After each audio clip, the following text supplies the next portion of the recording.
Olá a todos, meu nome é Marcelo Lachá, eu sou professor da Universidade Federal de São Paulo. Na minha comunicação de hoje, eu discutirei o amor na Ilha Namorada da epopeia camoniana. Pois bem, no canto nono dos Lusíadas, Vênus oferece aos navegadores portugueses o célebre prêmio que glorifica e imortaliza os grandes feitos lusitanos, a Ilha Namorada. Esse episódio, que se estende até o canto 10º, ficou conhecido como Ilha dos Amores, embora tal expressão não apareça no poema. Nos versos dos Lusíadas encontram-se, entre outras, as seguintes expressões: ínsula divina, ilha namorada, ilha fresca e bela, formosa ilha alegre e deleitosa, ilha angélica pintada, ilha de Vênus e ilha alegre namorada. Essa ilha tem função e significado determinantes na estrutura da epopeia camoniana, como demonstrou Vítor Manuel de Aguiar e Silva em texto publicado em 1972. A ínsula divina camoniana, retratada conforme a tópica do locus amoenus, é deleite e descanso ofertados como galardão de Vênus aos barões assinalados que, depois de tantos trabalhos sofridos, alcançaram seu heróico propósito de chegar a Calecut, dilatando na esteira das memórias gloriosas dos reis lusos a fé católica e o império português. E cito aqui as instâncias 18 a 20 do canto 9º. Porém, a deusa Cípria, que ordenada era pela favor dos lusitanos do Padre Eterno, e por bom gênio dada, que sempre os guia já de longos anos, a glória por trabalhos alcançada, satisfação de bem sofridos anos, lhe andava já ordenando e pretendia dar-lhe nos mares tristes alegria. Depois de ter um pouco revolvido na mente o largo mar que navegaram, os trabalhos que pelo Deus nascido nas anfioneias Tebas se causaram, já trazia de longe no sentido, pera prêmio de quanto mal passaram, buscar-lhe algum deleite, algum descanso no reino de cristal, líquido e manso.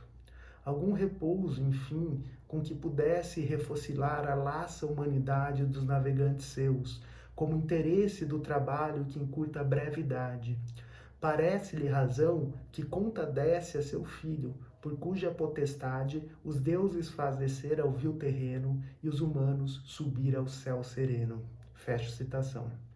Desse modo, a formosa ilha, alegre e deleitosa, não é mero deleite poético. Ela é locus amoenus de glorificação e de imortalização poético-históricas que se dão pelo amor entre portugueses e ninfas, pois a potestade, evidentemente amorosa, de Cupido, faz com que os deuses desçam ao vil terreno e os humanos subam ao céu sereno. Nesse sentido, Aguiar e Silva afirma haver uma ascensão divinizadora dos heróis lusitanos por meio dos esponsais simbólicos com as ninfas, sendo que essa divinização representa o coroamento de uma longa e penosa ascese e constitui o justo prêmio concedido àqueles que viveram em plenitude um ideal português de virtude humana no século de 500. Fecho citação. Assim, o desígnio de glorificar e imortalizar os portugueses poética e historicamente na Ilha Angélica Pintada explicita-se no próprio poema, como se verifica nas instâncias 89 e 91 do canto 9º. Cito: que as ninfas do oceano, tão fremosas, Tétis e a Ilha Angélica Pintada, outra coisa não é que as deleitosas honras que a vida fazem sublimada. Aquelas preeminências gloriosas, os triunfos, a fronte coroada de palma e louro, a glória e maravilha, estes são os deleites dessa ilha. Não eram senão prêmios que reparte, por feitos imortais e soberanos, o mundo com os barões que esforço e arte divinos os fizeram, sendo humanos. Que Júpiter, Mercúrio, Febo e Marte, Enéas e Quirino e os 2 tebanos, Ceres, Palas e Juno com Diana, todos foram de fraca carne humana. Fecha a citação. Essa imortalização dos homens pela poesia é topos largamente glosado desde pelo menos Homero. Como ressalta Curtius em sua obra Literatura Europeia e Idade Média Latina, os heróis homéricos sabiam que a poesia dá glória eterna aos que celebra. E o Curtius cita, o verso 359 do canto 6º da Ilíada. Fecha citação. No caso dos Lusíadas, o herói exaltado e imortalizado não é apenas Vasco da Gama, mas o corpo inteiro do reino português, que tem como cabeça e síntese, naquele momento de publicação da epopeia camoniana, o rei Dom Sebastião, a quem é dedicado o poema. Apresenta-se, então, o reino lusitano como misticamente predestinado aos grandes feitos e conquistas. Enfim, como propõe João Adolfo Hansen, e cito aqui, com o episódio da Ilha dos Amores, Camões refigura política e metafisicamente a aventura mercantil e militar portuguesa, fazendo convergir na alegoria a grande poesia grega e latina, a escolástica, as virtudes feudais do cavaleiro cristão, o platonismo cristianizados pelos florentinos do século XV e a doutrina do poder monárquico do seu tempo. O episódio tem dupla significação, espiritual e política. A comida e o sexo que os portugueses recebem na ilha significam a vida material antes da ascese da sua alma. E a união deles com as ninfas marinhas significa o casamento de Portugal com o mar e sua posse sacramentada pelo divino. Fecha a citação. Particularmente, a questão da união física entre portuguesas e ninfas parece ainda carecer de análises mais minuciosas. Essa questão que fez com que a Ilha dos Amores se tornasse, nas palavras de Aguiar e Silva, o pomo proibido de Os Lusíadas, um episódio que os adolescentes leem mais ou menos clandestinamente, que a escola secundária ignora pudorosamente e que os moralistas mais rígidos gostariam de certo de expungir de uma edição ad usum Delphini. Fecha a citação. Em última instância, o sexo na Ilha de Vênus permanece uma matéria pouco e mal discutida devido a moralismos escolares, religiosos e críticos. No poema, a união física é alegoricamente representada como uma cena de caça. Nesse sentido, cito as instâncias 65 e 66 do canto 9 dos Lusíadas. Assim lhe aconselhara a mestra esperta, que andassem pelos campos espalhadas, que vista dos barões a presa incerta, se fizessem primeiro desejadas. Algumas que na forma descoberta do belo corpo estavam confiadas, posta artificiosa formosura, nuas lavar-se deixam na água pura. Mas os fortes mancebos que na praia punham os pés, de terra cobiçosos, que não há nenhum deles que não saia, de acharem caça agreste desejosos, não cuidam que sem laço ou redes caia caça naqueles montes deleitosos, tão suave, doméstica e benina, qual ferida latinha já a ericina. Fecha a citação. Ao verem as ninfas, os navegadores lusitanos, feito animais velozes, gamos e galgos, correm atrás delas, e cito aqui os versos, que fugindo vão por entre os ramos, mas, mais industriosas que ligeiras, pouco e pouco, sorrindo e gritos dando, se deixam ir dos galgos alcançando. Fecha a citação. Com essa fuga ardilosa, exibindo e escondendo seus belos corpos, as deusas incendem o desejo amoroso dos nautas. E cito alguns versos para exemplificar isso. Uma de indústria cai e já releva, com mostras mais macias que indignadas, que sobre ela, empecendo, também caia quem a seguiu pela arenosa praia. Umas, fingindo menos estimar a vergonha que a força se lançavam nuas por entre o mato, aos olhos dando o que as mãos cobiçosas vão negando. Outra, como acudindo mais depressa à vergonha da deusa caçadora, esconde o corpo na água. Outra se apressa por tomar os vestidos que tem fora. Fecha a citação. Aceso dessa maneira o desejo, os portugueses fazem de tudo para realizá-lo o mais rápido possível, como fica evidente nestes versos. Tal dos mancebos a que se arremessa, vestido assim e calçado, que com hora de se despir, há medo que ainda tarde, a matar na água o fogo que nele hade. Fecha a citação. Tal apetite amoroso, ardente e incontrolável, implica a animalização dos navegadores, figurada especialmente nesse mancebo que se atira na água, vestido e calçado. Nesse sentido, lembremos a estância 74 do canto 9.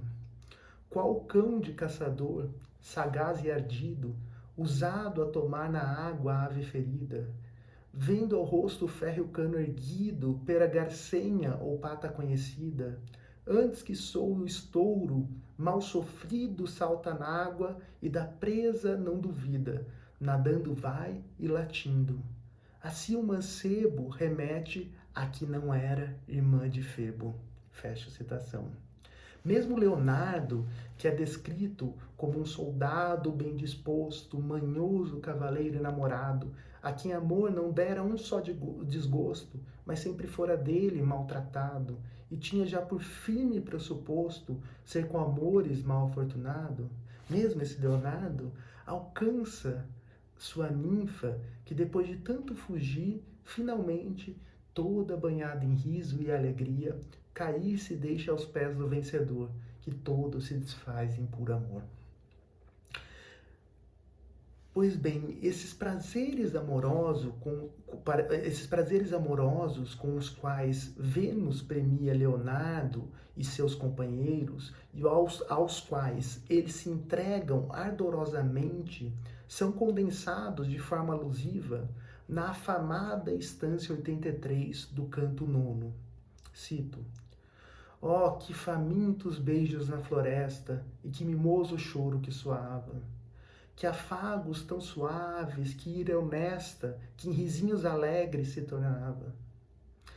O que mais passam na manhã e na sesta, que Vênus com prazeres inflamava, melhor é experimentá-lo que julgá-lo, mas julgue-o quem não pode experimentá-lo. Fecha a citação.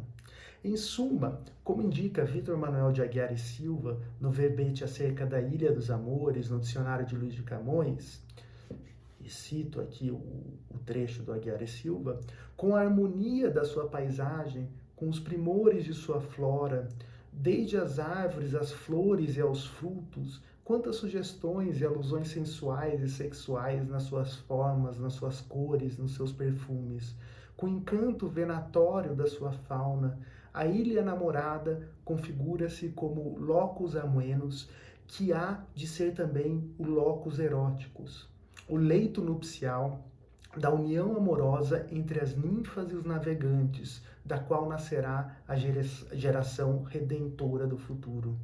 O princípio neoplatônico do amor, como nodus perpetuus et copula mundi, alia-se no episódio à jubilosa sensualidade, sem sentimento de pecado, e à exaltação dos deleites venéreos, em consonância com a doutrina formulada nos Diálogos de Amor de Leão Hebreu, nos quais o neoplatonismo de Marcílio Fitino se conjuga sob a influência da cabala com a fruição sensual. Fecho citação. Contudo, antes de buscar no chamado neoplatonismo possíveis fontes do amor na ínsula divina dos Lusíadas, é preciso lembrar que entre os gregos antigos circularam duas versões a respeito do nascimento de Afrodite, as quais resultaram em duas diferentes concepções amorosas.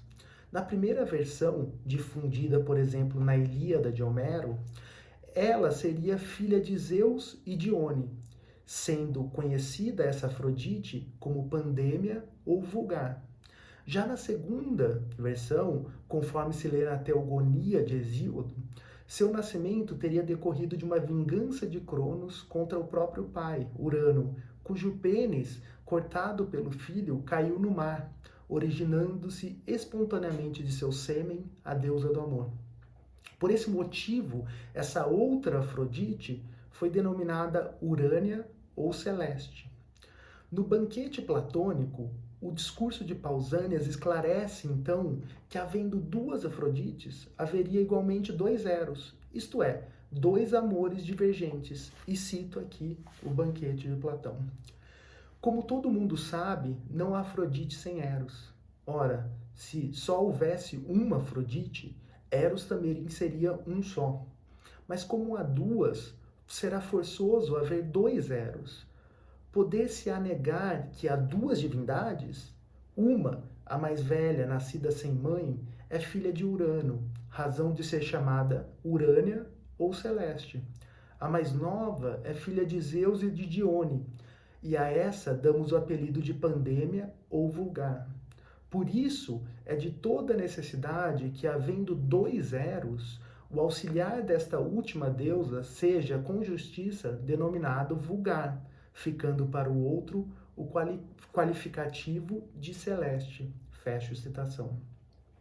Essa perspectiva dos dois amores, essa perspectiva platônica dos dois amores, um vulgar apreciado, como ainda se lê no banquete, pelos indivíduos de baixa extração e que revelam mais amor ao corpo do que à alma e da maneira mais estulta possível, pois só visam a realização do ato, e o outro, celeste, livre de arroubamentos, como também se diz no banquete do Platão, essa perspectiva, como eu dizia, ressoa de modos diversos nos escritos de Marcílio Fitino e de Judá Abravanel, mais conhecido, esse segundo autor, como Leão Hebreu, que consistem em importantes fontes filosóficas para compreender melhor o amor na ilha angélica da epopeia camoniana, como apontado por Aguiar e Silva no excerto referido.